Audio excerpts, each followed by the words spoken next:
Hey, and we're back. Whiskey ring scandal. As I said, Grant had appointed over 40 very close friends and family members to uh, head positions in his government. A lot of them were caught in the conspiracy to evade whiskey tax. 230 indictments total. This soured the American public on the spoils system. Big event in American history, specifically related to the bureaucracy, was the assassination of President James Garfield in 1881.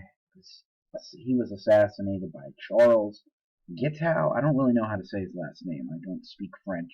It sounds French. Charles Guiteau was his name, I believe. He was a disgruntled job seeker. Uh, he had written letters asking Garfield for a position in the cabinet. Garfield never mentioned anything to him, never wrote anything back to him. The guy ended up moving to Washington, stalked Garfield for a little bit, ended up shooting him. Garfield died. Uh, he was the second shortest term for a president. William Henry Harrison was the shortest term for a president. Time in office is what I mean. He got sick on Inauguration Day and died a few months later. But Garfield is the second fewest time in office. I think it was like 200 days. He was shot, but if you read anything about the actual assassination, the bullet was not a lethal wound. It did not cause a lethal wound. The doctors killed Garfield. They were poking around in the wound trying to find a bullet with unsterilized equipment. They put him on a diet, and I'm not making this up, of bouillon, eggs, and whiskey. He ended up dropping 100 pounds and dying of angina and a ruptured spleen from the infection from the unsterilized equipment.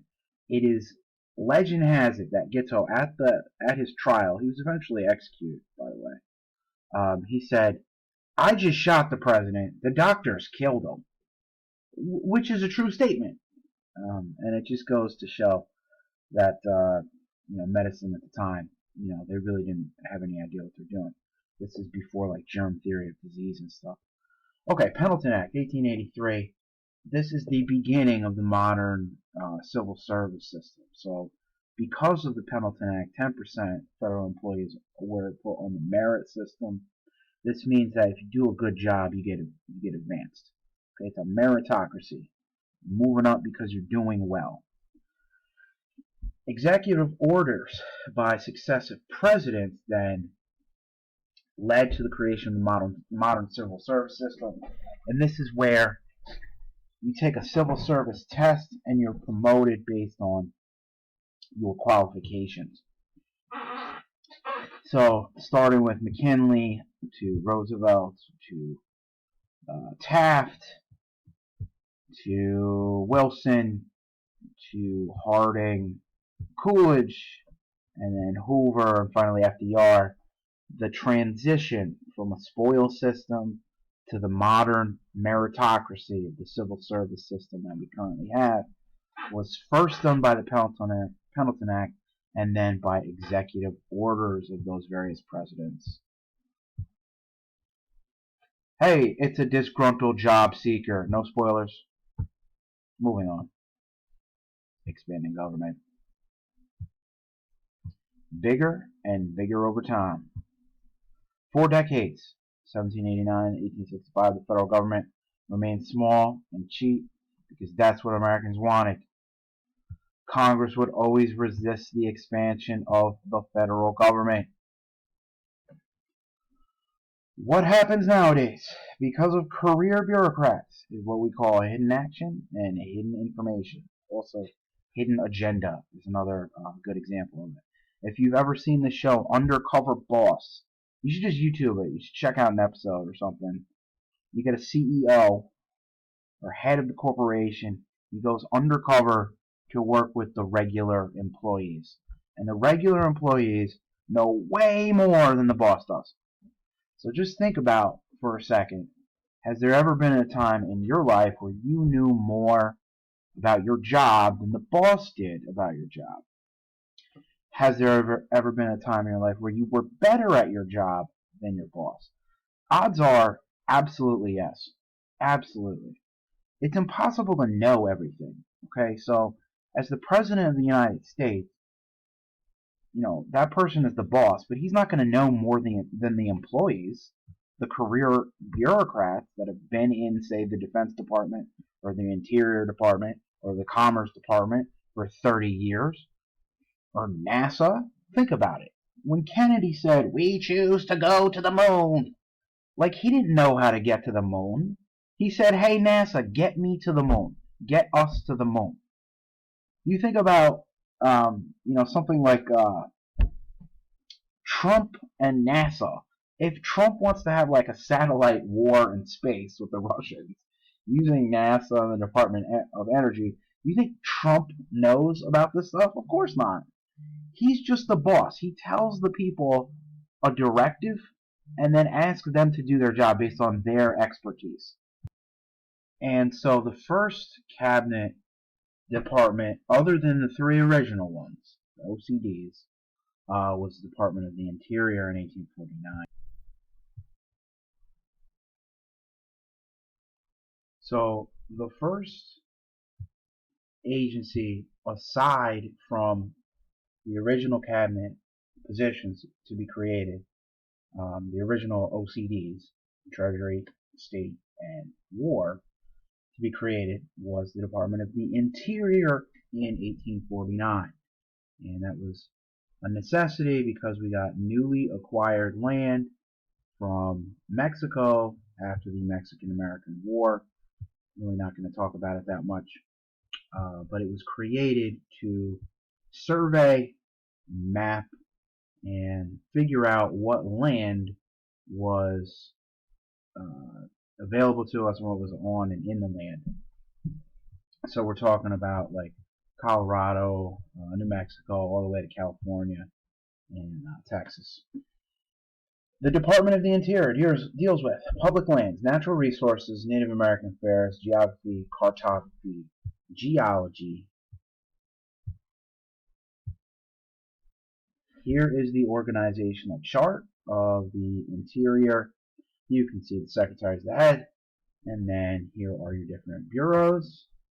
For example, National Park Service, U.S. Fish and Wildlife, U.S. Geological Survey, and assignments flow downward from the Secretary to down here, and accountability flows upward from lower level to upper level. And of course, we have a division of labor, people get good at their job, etc. It's typical bureaucracy. Let's go to clientele agencies. These ones, because this is agriculture, labor, commerce, these agencies were created because people lobbied Congress people to create them. The other agencies that predate these clientele agencies, and I'm talking about War, State, Treasury, and Interior, are absolutely necessary in a country. Okay, these clientele agencies are debatably necessary. Do you need them? I mean, maybe, maybe not. Are they a good idea? Probably. Are they a requirement? Probably not.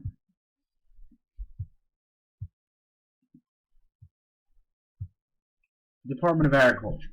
Okay, this is 1862. Same year as the Homestead Act that offered settlers 160 acres of land for free as long as they stayed on it and improved the land.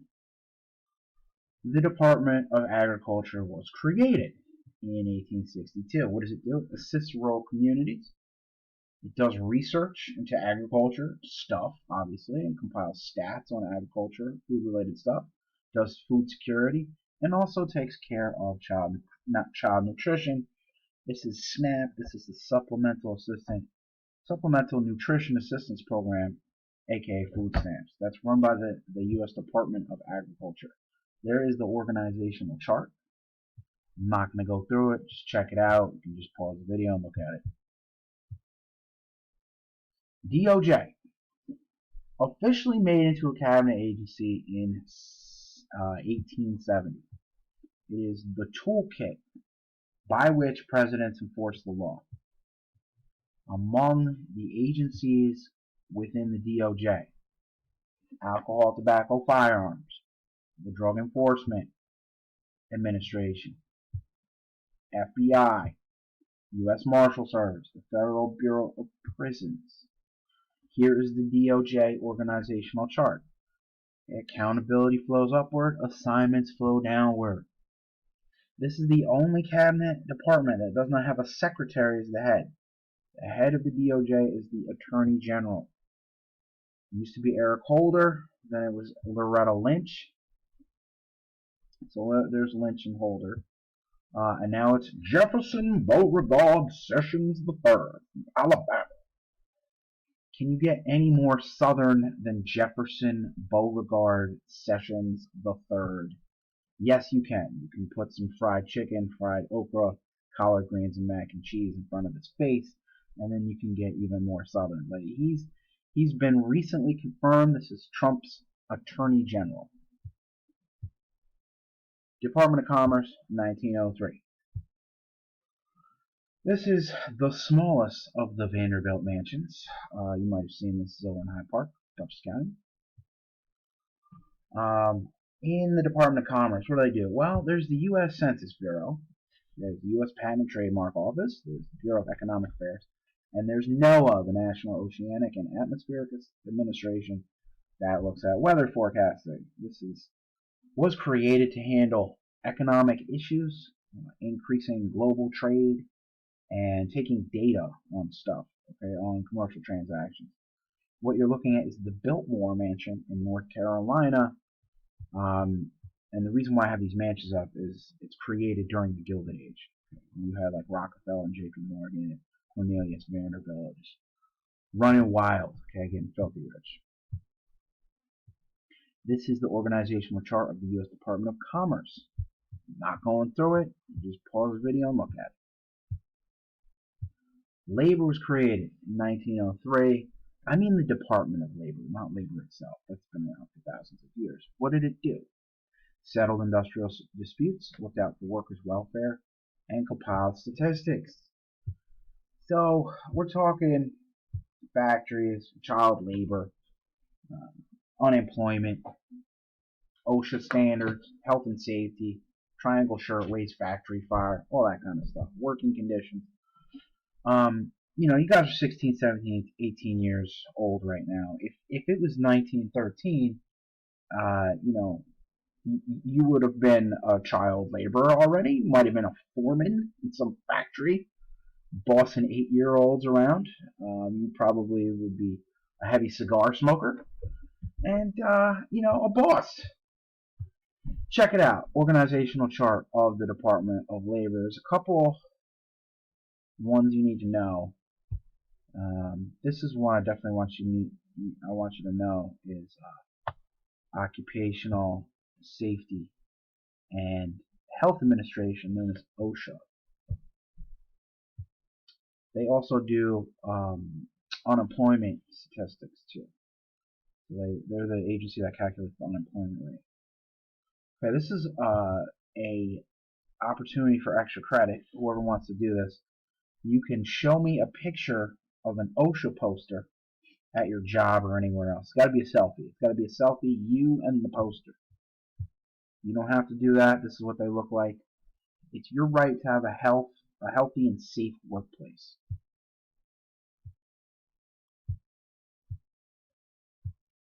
Okay, last one. Can I do this in 40 seconds? The DOD, created 1947. Army, Navy, newly created Air Force. There's an organizational chart of the DOD. I'm not going to go through it. Pause it and look at it. There's what we spend versus the rest of the world. Ain't even close, people. Ain't even close. Pause it. Look at it. And it's only going to get bigger, better, faster, stronger, because Trump is going to rebuild the military and make it even larger.